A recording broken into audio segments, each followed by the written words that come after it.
Thank you so very much to Judith, to Chaya, to Rebbe Yagid, to Tzur Liba, and of course to Nomi. Okay. All right, it is my absolute pleasure to introduce our speaker for today. Sori Cohen has been in the field of education for over 20 years. She's taught in Kiruv schools, including Bir Hagolah and the Jewish Institute of Queens, and is currently the principal of a preschool for students with special needs. She enjoys learning, growing, and teaching. And we're so looking forward to hearing from you today. Thank you so much for coming. Thank you so much for having me. I was going to start by saying to everybody, thank you so much for having me, and it's such a privilege to address such a group. But now that I actually did join you for about those 10 minutes, now I really feel like it's such a privilege to speak to such a group that takes the time to do this every morning and that takes the make this such a priority. So thank you so much for having me here. We are going to talk a little bit about Parshas Ki Sisa, and one of the overarching events that happen in Parshas Ki Sisa, this upcoming parsha, which is the Chet Egel. The Chet Egel is something that's a little challenging to understand. You know, this came right after the seminal event in our nation of receiving the Torah. And before anybody even attempts to go near Chet Egel, it's very important to remember that this was the generation that was chosen by Hashem to receive the Torah. And this was the generation that once they said the words Na'aseh v'nishma, and this is all brought down in the Medrash from the Amloes, they were on the level of the Malachim. At that point, the Malach HaMavos no longer was sholate on them. They went back to the level of Adam Harishon Kodem Lachet, like that elusive level that we can never reattain. And this is the level of the people that we are talking about that did this chet. So just keeping that in the background, it's very hard to understand how this whole situation happened and how this whole chet happened. Just to make it even more complicated and confusing, I'm going to mention what the Gemara says on this Avera. The Gemara says that Bnei Yisrael were not ra'oi to do the chet, but they did it anyway. What does that mean?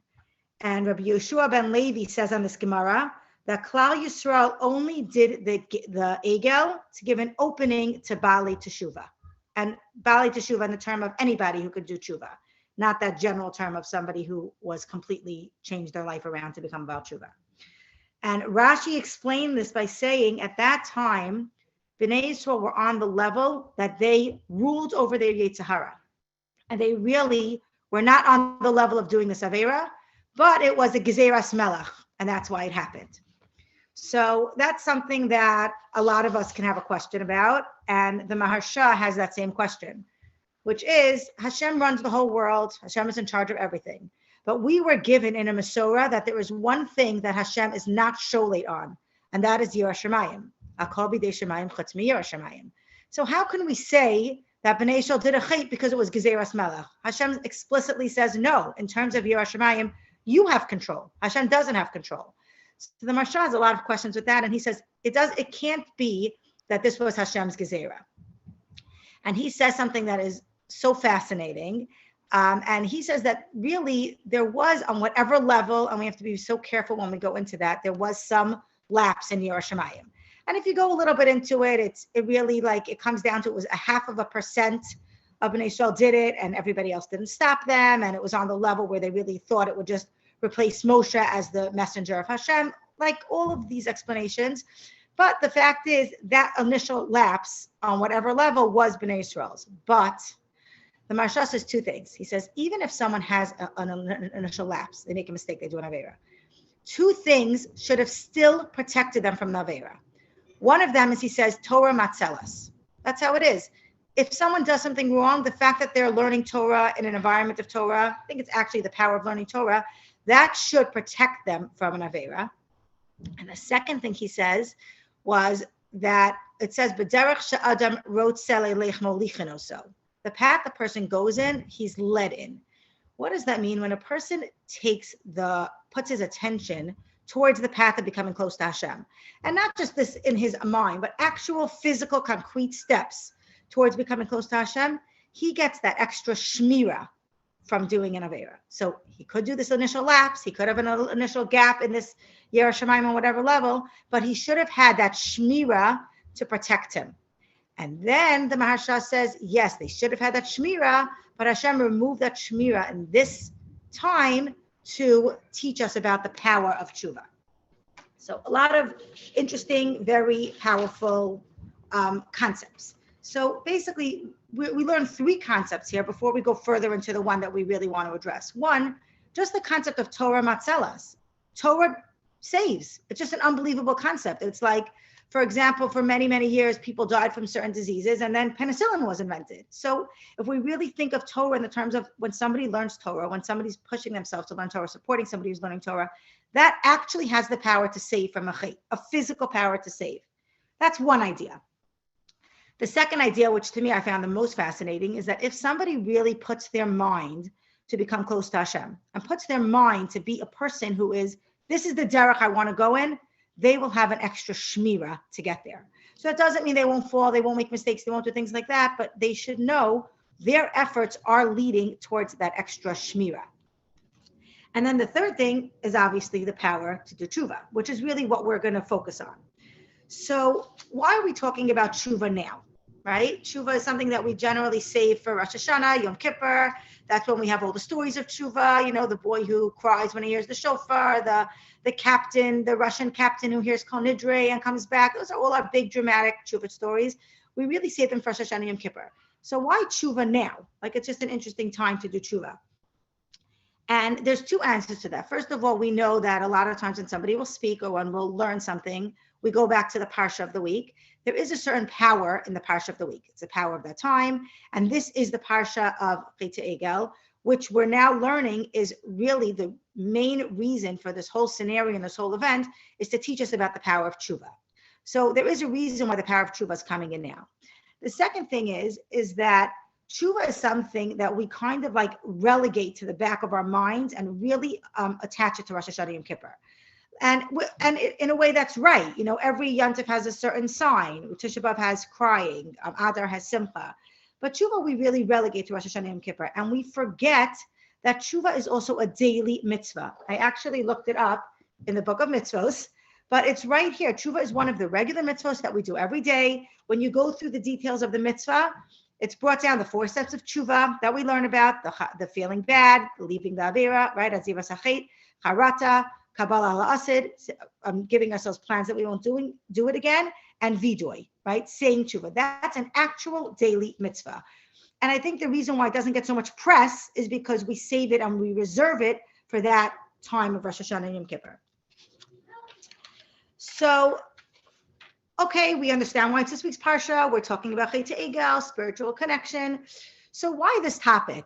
When I was asked to speak, somebody was saying to me, you know, oh, you're talking about Adar. Let's talk about 7 ways to Simcha. Let's talk about Queen Esther and the Megillah. There's so many Adar, Purim topics to talk about. Why are you talking about tshuva? And once I started, and I was definitely pulled to this topic, and this is a topic that does pull me a lot. And once I started preparing it, kind of all the pieces clicked together. Because when you have a group, and this is what I was told about from Naomi, but when you have a group that's been getting together for 2 years, and there were struggles over times, over COVID, it stopped a little for a while, then from what I understand, it got pulled together again, and it was extended. And they're spending the time, and it's not just that they're getting together to hear somebody speak, but they're getting together to say their brachos, and to put in all those mitzvahs in the start of their morning. That is a group that is definitely solidly putting themselves in the path of a derech she'adam rotza leilech molichan oso. It's a group of people that this is where we want to be. But if it's a group that this is where we want to be, then it's even more important to learn about tshuva. And to a group like this, it's even more critical to learn about tshuva. So now that we know this is a group that has a special shmira, we're going to talk about why tshuva is so important. So we all know that the root of the word tshuva is shuv, right, which means to return. And the essence of tshuva, even with all those steps, means to become close to Hashem. That is the essence of the actual mitzvah. And these are the steps of how we come close to Hashem. And Avera is something that pulls us away from Hashem. And tshuva is what brings us back. Now, whenever we do another mitzvah, there's a lot of halachos about a mitzvah, hashkafos, ways that you do a mitzvah. And it is hard or challenging to do a mitzvah completely. like even if we're doing, let's say we're not even taking a complicated mitzvah like Shabbos, but let's say we're taking a mitzvah like davening. There's a way you have to present yourself, a way you have to concentrate, a way you have to think about the words, and all of those are parts of the ways of doing the mitzvah. But because the essence of tshuva is returning to Hashem, even a little bit of that mitzvah is doing the complete mitzvah. Even if you have a thought of tshuva, a thought of coming close to Hashem, or something that's bringing you back to Hashem, a little bit, that's the complete mitzvah. So it's the one mitzvah that even those little steps means you did that mitzvah completely because it got you towards your goal of being close to Hashem, right? Even that feeling of harata, feeling so bad that I did that avera, that brings you closer to Hashem. All those things remove that distance. So the Shari Tshuva actually brings out that, and of course on different levels and to the extent, but when somebody does Tshuva right away for an avera, it's harder to fall back into that avera. So he brings the example of somebody does something wrong and they regret it and they think about it and they're crying about it. It gives, to whatever extent that they're doing that tshuva, it will give them pause before repeating the avera again. So I think my real goal is to kind of bring tshuva down to not to this big, huge thing. And I'm going to explain why it's tshuva, something that we're taught is something that we feel is very far from us. For example, it says in Parshas Nitzavim, that famous pasuk, that Avram Fried eternalized in his song, "But ki ha-mitzvah hazos asher anochi mitzavcha hayom lo neflesi mimcha v'lo rechoka hi." This mitzvah that I'm commanding you, it's not far from you, it's not distant from you, but it's close to you, right? You don't have to go across mountains to find it. You don't have to search under the seas to find it. You don't have to go up to heaven to find it. It's right here. And it's brought down, I think it's Rashi, but I'm not sure, but it is brought down in Parshas Nitzavim that this mitzvah is talking about teshuvah. So it means that for some reason, we have a tendency to see teshuvah as very, very far.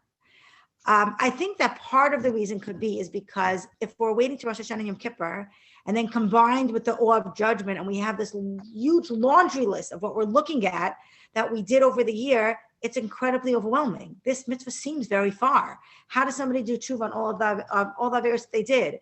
And like the few times I've sat down to try to even make an accounting, it's very hard to pull together an accounting from the year. So I think my goal is to kind of try to say that if tshuva can be done in such a manageable way and an ongoing basis, then it saves us from from being overwhelmed by the thought of tshuva.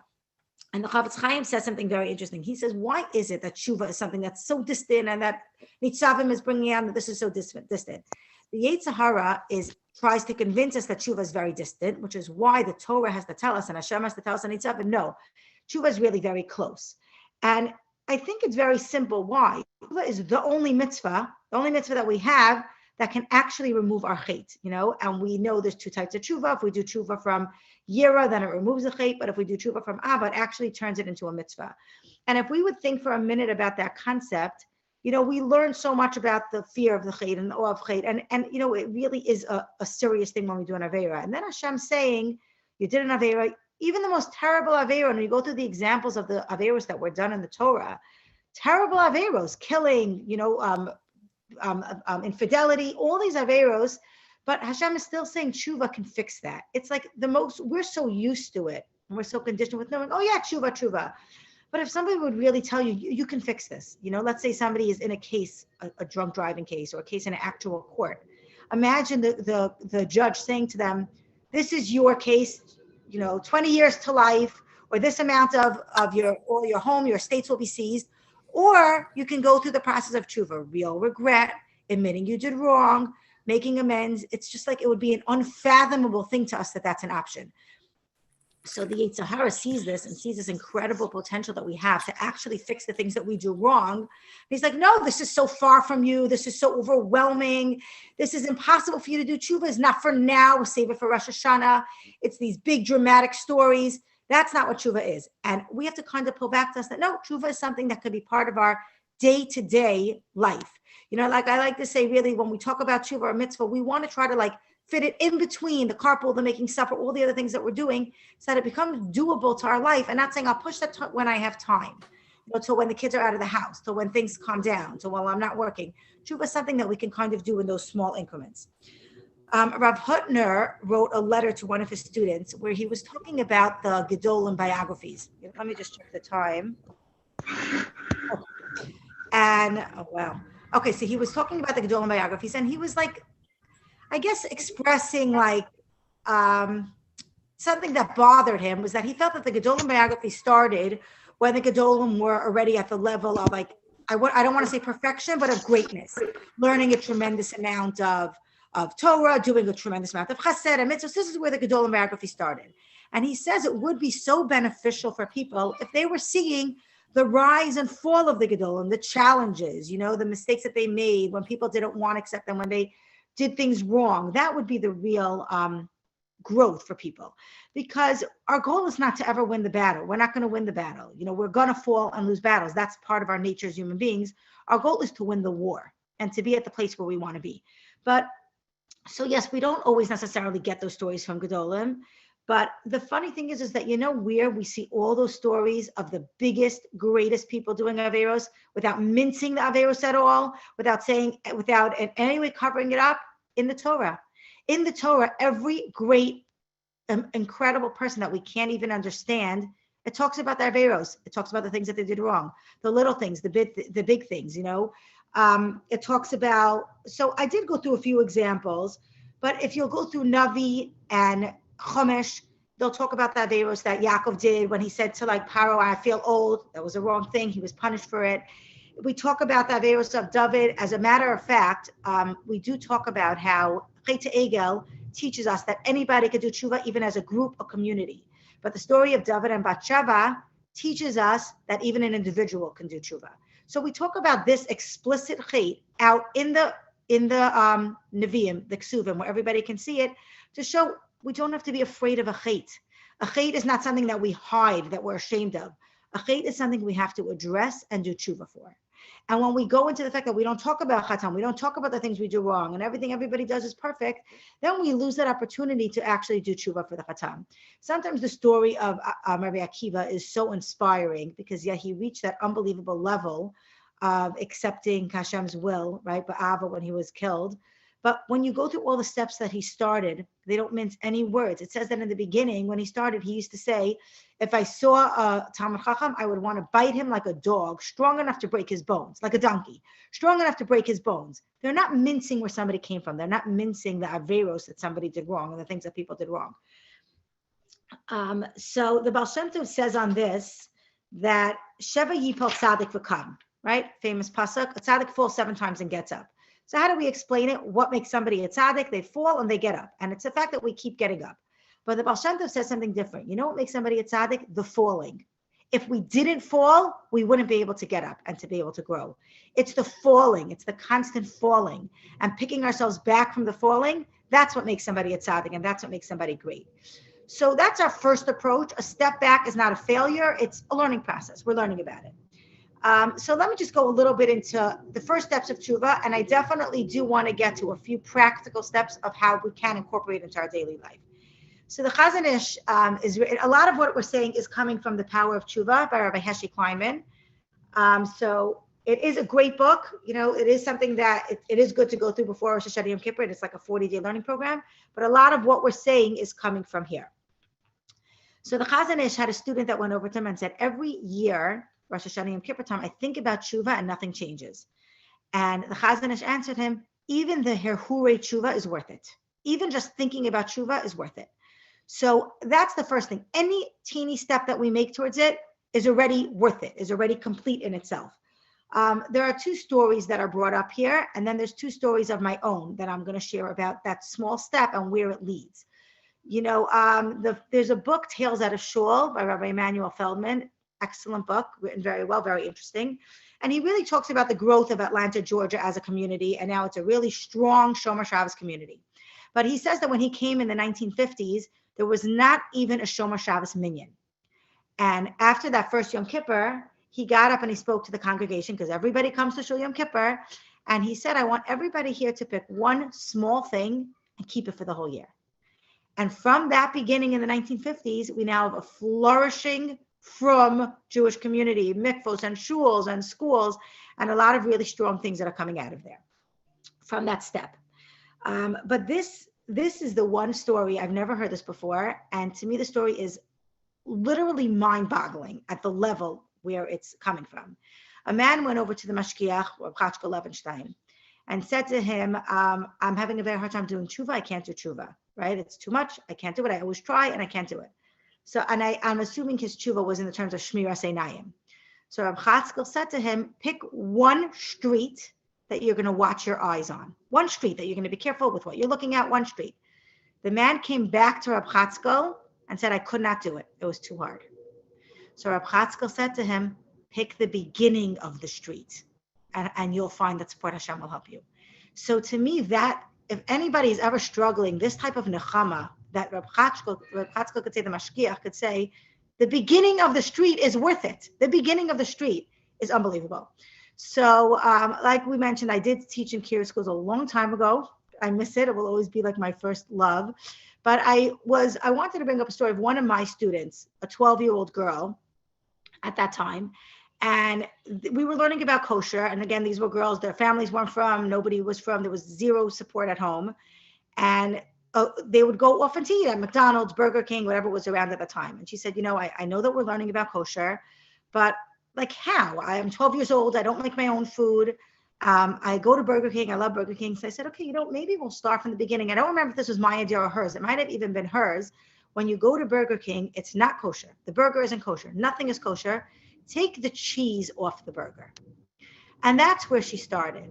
And now this is somebody who lives in the neighborhood and who sends her kids to a local Jewish school and really did transform her life into a frum life. To the point where she'll even make a comment to me like that, about, we do this, like on that more religious level or more frum level, which is amazing. I also spoke to another friend of mine who's a Baal Tshuva, and I asked her also, I said, I'm trying to think about a small step, because I do find that the big stories can be overwhelming, the small steps. So she said, I can tell you what happened to me. So this is my friend who just told it to me. She said she went to Baragola for elementary school, but then she went to a not Jewish high school because her parents didn't want her to start becoming frum. So she's in a not Jewish high school, and she said she wasn't in the place where she wanted to give anything up. She wanted her friends, she wanted her clothing, she wanted her food, she wanted to do what she wanted on Shabbat. She wasn't ready to give anything up. But she did have a mentor that she was very close to, and she decided she's going to do one small thing. And she picked at that time that she wouldn't be eating not kosher snack. So it wouldn't affect her meals, it wouldn't affect her weekends, but not kosher snack. And she said this to me yesterday. She said, who would have believed not kosher snack? And now I'm raising 3 children in Lakewood, completely from environment. So I feel like we go back to those tiny steps. Yes, it's the beginning of the street, but it does have this powerful, powerful impact of keeping us on this path of B'derech she'adam rotzeh lelech molichenu. So I was discussing this with my daughter, and I know it's late, and she said to me, Mommy, just one thing, don't give this whole speech inspiring people and then leave them without any practical ways to do anything. She's like, please make it practical. So there's a lot of suggestions, and in the book that I said, there's a bunch of strategies that didn't work for different people. We're not going to have time to go into any of them, but I do want to bring in a few actual practical strategies that we could do. So the first one is something that could be done on any level. It could be done for an hour a day. It could be done for 5 minutes a day. And this is something that's brought down over and over again. Rabbi Yisrael Salanter said, the only way it is possible to do tshuva is by learning Musar every single day. Musar every single day can literally be 2 or 3 minutes. It could be 2 lines in a sefer. It could be reviewing the first line of Mesilas Yesharim over and over again. But the only way to do tshuva is to do Musar. It like constantly brings that back to you. So the study of Musar is intrinsic to keeping up our daily pattern of tshuva. This year, my son had a very bad cough. It was the winter, and the cough kept coming back really strong. So I brought him to the doctor, and the doctor said, I hate to say this to you, but he definitely has asthma that will come up in the winter. And the only way to prevent it is with this inhaler in the morning and at night. So his cough was terrible. We took it. We were very conscientious. A month, 2 months. He was better. There was no cough, no problems. We stopped the inhaler, and it came back, and it came back really strong. And it took time, even though we started doing it again, for us to get rid of it again. And really, doing the inhaler is kind of that preventative piece that doesn't get us to that place where he's coughing and coughing and coughing and he can't go to school. And it's the same thing, learning those 2-3 minutes of mussar every day, it's preventative and it helps us from being in that place where we're lost or overwhelmed. So speeches are amazing and everything that we're doing every morning is amazing, but it's not the same as actually taking 2 to 3 minutes to learn a sefer of mussar a day. So that's the first thing. The second example, the second thing that's brought up that I think is also important and very, very practical is, and it's interestingly, it's brought up with bitachon as well. We think like bitachon is something we have to work on internally. Tshuva is something we have to work on internally. But even with something like this, we're not left alone and we can daven for it. We can daven for bitachon and we can daven for Hashem to help us do tshuva. So yes, tshuva is in the geder of our own decisions. We have to do it. Hashem's not going to do it for us, but we can daven for it. And there's a few places in Shemona Esrei where it's brought up the request for tshuva. One is in Shema Kolenu. There's that paragraph where we say Ana Hashem for a specific chet, and we say Chatasi Avisi, that little paragraph under Shema Kolenu. So instead of saying tshuva is huge, far away, if when I'm saying Shema Kolenu, I could pick one tiny chet. I did that morning. I was impatient with my kids. I did one thing, and say that chet out during the time of Shema Kolenu. Take that time to feel bad about it, to think about how I cannot do it again. But even just saying it, I did this thing wrong. Please Hashem, forgive me for this. I have chavarta for this. That's already a little tshuva towards one of those little things that we did wrong throughout the day. That's one easy place to put it in. And we also talk about tshuva a lot in Shemona Esrei. We say v'hachzireinu b'tshuva shlema lefanecha, salach lanu v'hashivenu. Those are all places where we could daven to Hashem, please help me to do tshuva, give me the strength to do tshuva. And second of all, that's a time when we can actually put in and do tshuva there. Okay, I'm going to go through 2 more strategies quickly. Started at 20. And then we're going to wrap up. So I don't keep anybody for longer than planned. So again, he brings up about 10 strategies. We're just going to bring up 2 more. So so one we said was davening, learning mussar. Those I would definitely say are the 2 most critical and practical changes that somebody could do. Third one that he brings up in the Sefer is to make it real. He says if we would actually see the germs on a water glass, we would scrub it until we see those physical germs coming off. If we would actually have the schos when we do an avera to see the layers that it's putting on our neshama and the actual changes it's making to our neshama, right away we would change and we would do those averas. We don't have that schos. And there's a story of like the Choza from Lublin. And again, everything I said is a source, but this one I'm actually not positive that's the Choza. I think it is, but I didn't get a chance to look up the story. So it may be some other Hasidic Rebbe. But they came to him and they said that there's a big Moser in the town who's causing a lot of problems and a lot of chaos. Families are being thrown into jail. He's reporting on people. He's getting people killed. We need you to daven to remove him. Like, he's causing so much terrible things in our town. And the Choza, they gave the Choza his name. And he said, I can't daven for him because his face is shining with Kedusha. This must not be the right person. And they said, it's not possible. This person does not have a redeeming feature. It's not possible. Jose, there's nothing I could do. His face is literally shining. They come back the next day, this big delegation to travel to him. They're about to leave. And they said, this is the name. There's nothing we could do. And he looks at the name. He's like, what? This terrible person, this Meshuvat, I'm going to daven that he should stop destroying your town. They said, what happened? They went back and they found out that at that time, this man was giving a bris to his son. So it's an actual physical manifestation of the mitzvah that he was doing. You saw that actual Kedusha coming out. Now, of course, if every time we did an Avera, like the theoretical lightning bolt would come down, so as to speak, we wouldn't have Bechira. So we don't have that. But the advice we're given is to Kechu imachem devarim, to make it real to ourselves, make spirituality real to ourselves. When we go out there, talk about it, realize that it's real. The real world is the one where the Averos are real, the mitzvahs are real, and everything else that we're seeing is a smokescreen. And the more we internalize that and talk about that to ourselves and explain it to ourselves, the more the Averos will actually become real. Okay, there's one. Let me just see. Okay, I'm going to go. So there's one other example that we went into. I'll do that really briefly, which is just the thought of damage control.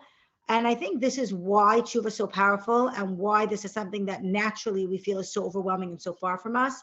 And an example is given of somebody who throws a ball through a window and they crack the window. So the father comes over to the neighbor and says, okay, I'll pay for the damages. I'll pay for the window. The neighbor says, that's not the damage that you caused. This was my father's 60th birthday party. You threw a ball through the window. The glass shattered on the expensive fish platters we were going to serve to the guests. Somebody who was leaning over the platter was holding a cup of punch. She jumped backwards, knocked into my new couch. It spilled over the couch. While we were trying to clean out the couch, my mother, let's say, sprained her back, and there's tremendous medical bills. So what's the damage? It's not a window. It's the ruined party. It's the ruined couch. It's the medical bills from the sprained back. That's the damage. And it's the same thing when we do an Avera. We say, okay, that's like, we have to be careful not to trivialize it. So it is that balance where we don't want to get overwhelmed, but we can't say, oh, it's just a little Avera. An Avera has huge ramifications. Like if you said a piece of Lashon Hara, you don't know if down the line that is affecting somebody's shidduch or somebody's business or the way somebody thinks about somebody. There's tremendous ramifications to the little Averas that we do. So instead of taking that and being overwhelmed, it's going back to that case of the judge. Imagine if we were given the opportunity of saying, instead of paying for the emotional damages, the doctor's labor and all those things, just to do a real tshuva and accounting, to feel bad, do the harata, say it out loud. And in that way, you wipe all the residual effects. Yes, there still could be an effect from the Avera, but you get teshuva for the Avera that you did. So, and there are other options if you want to look it up, but I am just going to go to, in conclusion, just, I guess, wrap it up. So I did, like I said, when we were looking for stories of tshuva, I did give those few little stories that I personally experienced. But whenever you're looking for a story of tshuva, you fall very much into finding on stories to inspire, all these places, these very big, dramatic life turnaround stories. You know, the person who went to Tibet, India, and then turned her life around and became from. The person who went to that Shabbos table and then never again was Michal Shabbos. And it's very easy to fall into these huge stories. And that, I think, is part of what makes us just push tshuva away from us. We're not in that huge place. We're in that little place. You know, we're in that little place where we're struggling and we're putting ourselves on this path where we want to grow and become close to Hashem. But we're still in that little place of in between growing and becoming close to Hashem. We're dealing with two kids that are fighting. We're dealing with making supper. We're dealing with finding a shidduch for our child. We're in that place where we have to fit it into everything else. So I really didn't want to bring up these big dramatic stories of tshuva, even though the teeny impacts that we have do end up leading to these big changes. But I wanted to try to kind of find those little teeny stories. So I was going through all these stories. I couldn't find all these big stories. So I said, you know, we have those big stories in the back of our mind. We have this inspiration in the back of our mind. I said, I'm kind of challenging this group. You find your little stories. You find when you took 5 minutes after carpool, you were sitting in the car and you said, I said Lashon Hara today, I'm going to go through the 4 steps of tshuva. That's your story. That's your story of how you were able to really take tshuva and incorporate tshuva. And at the end of the day, those little stories really do lead to those huge, tremendous changes, are changing our lives around to become more spiritual people. So that's my bracha to this group, that we should find those few minutes to put tshuva in our day, and that we should always be zocha to that shmira of being those people that are molich and going in the ways of Hashem. And thank you so much for inviting me to join. Thank you so very much. That was so beautiful. I got so much chizuk. I'm sure everyone got tremendous amounts of chizuk. The timing is perfect also, even though we're still a bit away for Zman Cherusenu, but tshuva definitely leads up to freedoms. And so thank you so very much. We have a few minutes. Does anyone want to ask a question? Can you hear me? Yes, we can hear. I can hear you. Yeah. I just wanted Sarah, to say, I wanted to say that intentions is also just like taking something small and making something out of it. Our intention is just the same. Like when I came to United States, I wasn't from, and I met my cousin at this Hanukkah party that they made for Russians. And I said to her, wow, I like it so much that I wanted to become from. I didn't know what it meant, but I made like in my mind intention that I want to be from. And my cousin said, what, are you crazy? I came to the free country to become from. And that's exactly what happened. I became from eventually, and she went, you know, from our traditional way, we're Sephardim. She went from the traditional way, even worse than ever places. So like one intention, because the music and everything like woke up my, you know, Pintalayid, just made the whole life turn around.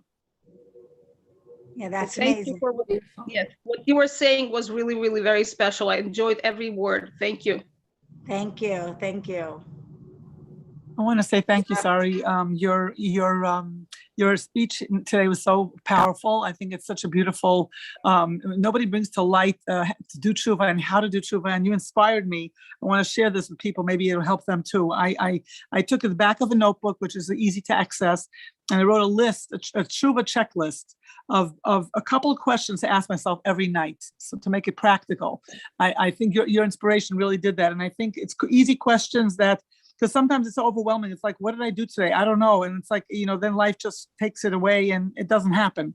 But if it's on a piece of paper and you can look at it every day or once a day or at night, I think it's going to be very helpful to be able to do that tshuva, like 5-6 questions to ask yourself of things that you sometimes have a difficult time with. So I really appreciate it. I'll share it on the chat if anybody would want it. Which is my personal thing, but I think anybody could write whatever they need to work on. Thank you. Hi, no, I would very much appreciate that. Thank you. Thank you so much for everything. Thank you, Sori. You mean ideally a cheshbon hanefesh at night is a great thing to do. I'm saying honestly, something I've struggled with on and off. I do it sometimes and I drop it sometimes because it could be a lot at the end of the day. And I feel like that's why to me, like the most powerful story out of everything was the story with the beginning of the street. Like that to me is like the level that we could break it down, because even if you're not up to at that point, doing the cheshbon hanefesh, the taking 2 minutes throughout the day, or even in davening, where you're picking one avera and doing tshuva, I think just also gets you used to the fact that you could do tshuva as the way you make a bracha. And of course, it needs more intention. That was a good point. I think it was Sarah who brought up that intention, and we should feel it, and we should do that feeling, but we shouldn't let ourselves get lost in the fact that like if something's overwhelming, we shouldn't push it away. Then I think the solution is to break it down even further till we can actually do it. Thank you. Beautiful. All right, we're at 9 o'clock. So thank you again. Sorry so much for coming and wishing everyone a wonderful